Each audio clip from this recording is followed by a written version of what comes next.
If you are a Korean fan and your favorite actor's drama has ended and you don't know what to watch till their new drama comes back, here we are, Asian Drip लेकर आया आपके लिए most popular Korean dramas के review to kill your time. इस इंतज़ार की घड़ी में हम आपको रिव्यू देंगे, पूरे ड्रामा का एक ओवरव्यू देंगे, जिससे आपको आइडिया हो जाएगा कि स्टोरी कहाँ से स्टार्ट हो रही है, ये इंटरेस्टिंग है या नहीं है, आपके टेस्ट के साथ मैच करती है या नहीं करती। तो स्टार्ट करते हैं आज की episode. Annyeonghaseyo, welcome to Asian Drip. Today we will review my favorite actor and handsome oppa Seunguk. Seunguk's new Korean drama Cafe Minamdang.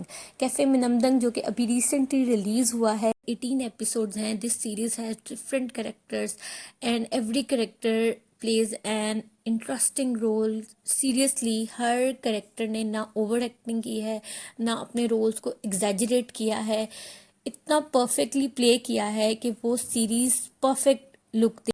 Let's start with the overview of cafe Minamdang. जो basic story है वो ये है कि दो best friends होते हैं, एक प्रोफाइलर जो कि हमारी मेल लीड है सोयनगुक, और दूसरा है प्रोसिक्यूटर। प्रोसिक्यूटर की छोटी बहन जो कि डिटेक्टिव है वो है हमारी फीमेल लीड ओयुनसू। ओयुनसू को बचपन से ही सोयनगुक पे क्रश होता है, भाई के दोस्त पे क्रश होता है।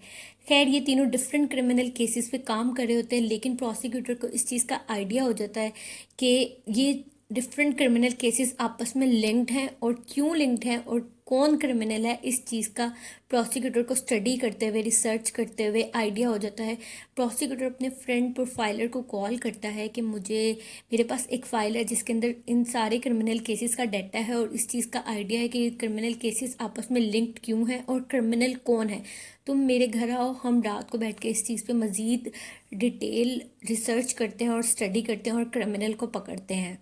प्रोफाइलर उसकी बात सुन के कहता है कि ठीक है, और फीमेल लीड जो कि किसी और क्रिमिनल केस पे काम कर रही होती है, उसको कहीं उसी क्रिमिनल केस पे काम करते हुए पता चलता है कि प्रोसिक्यूटर की जान को ख़तरा है। वो अपने भाई को कॉल करती है और वार्न करती है कि उसकी जान को ख़तरा है, तो बी केयरफुल।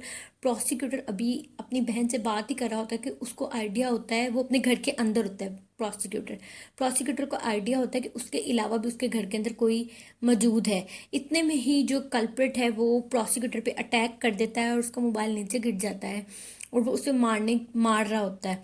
उतनी देर में प्रोफाइलर जो कि प्रोसिक्यूटर के घर के बाहर तक पहुंच जाता है। नमहुन जुन जो हो के हमारी मेल लीड है, वो प्रोसिक्यूटर के घर के बाहर खड़ी है और दरवाज़ा नॉक करी है, लेकिन प्रोसिक्यूटर दरवाज़ा नहीं खुल रहा। इतने में जो कल्प्रिट है उसने प्रोसिक्यूटर की बॉडी को आग लगा दी है, और आग लगा के एक रिचुअल तरीके से एक वाइट कपड़े के ऊपर रेड पेंट से उसका नाम लिखता है, और वो गिरा लगा के उस डेड बॉडी के ऊपर वो कपड़ा फेंक देता है। ये एक सिग्नेचर वे है मर्डर करने का क्रिमिनल का। जैसे ही वो आग लगाता है, धुआं दरवाजे के नीचे से बाहर आता है, और प्रोफाइलर जो कि बाहर खड़ा हुआ है सोयनगुक, वो धुएं को देख के दरवाज़ा तोड़ने की कोशिश करता है। जिस तरह ही उसके साथ एक और उसका फ्रेंड भी होता है जो कि प्रोसिक्यूटर से ही मिलने आया था, वो दोनों मिलके दरवाज़ा तोड़ते हैं, और जैसे ही वो अंदर एंटर होते हैं वो देखते हैं कि सामने एक आदमी खड़ा है और प्रोसिक्यूटर की बॉडी को आग लगी।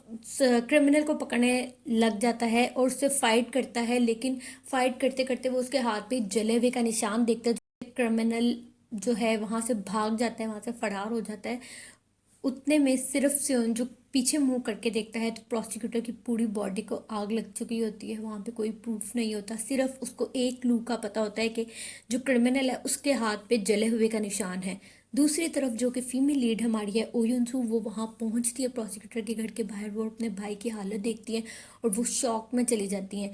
यहाँ पे दोनों अपने एंड पे फैसला करते हैं कि वो अपने फ्रेंड के कल्प्रिट को पकड़ के लेगा, और वो सारे क्रिमिनल केसेस पे काम करता है जिस पे वो लोग ऑलरेडी काम कर रहे थे, ताकि वो रियल कल्प्रिट तक पहुंच सके।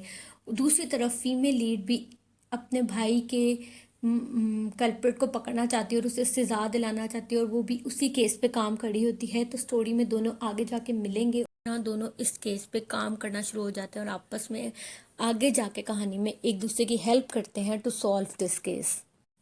यहाँ से स्टोरी में आएगा ट्विस्ट। हमारा जो मेल लीड है सोयनगुक नमहुनजुन, जो कि एक प्रोफाइलर से फॉर्च्यून टेलर बन गया है, उसने एक कैफ़े खोला है, कैफ़े में नमदंग, जिसमें वो वीआईपी क्लाइंट्स के हेल्प करता है। In short customer services provide करता है और अपने क्लाइंट्स को यही शो करवाता है that he has some spiritual power which he use to help them out. But वो अपनी प्रोफाइलिंग स्किल्स यूज़ करता है, क्योंकि उसके पास प्रोफाइलिंग स्किल होता है तो वो लोगों के गेस्चर्स, उनके फेस एक्सप्रेशन, उनकी बॉडी लैंग्वेज को रीड कर सकता है और उसको अंदाज़ा हो जाता है कि इस पर्सन की पर्सनालिटी कैसी है। लेकिन वो एक अंडर कवर डिटेक्टिव काम कर रहा है अपने फ्रेंड के क्रिमिनल को पकड़ने के लिए।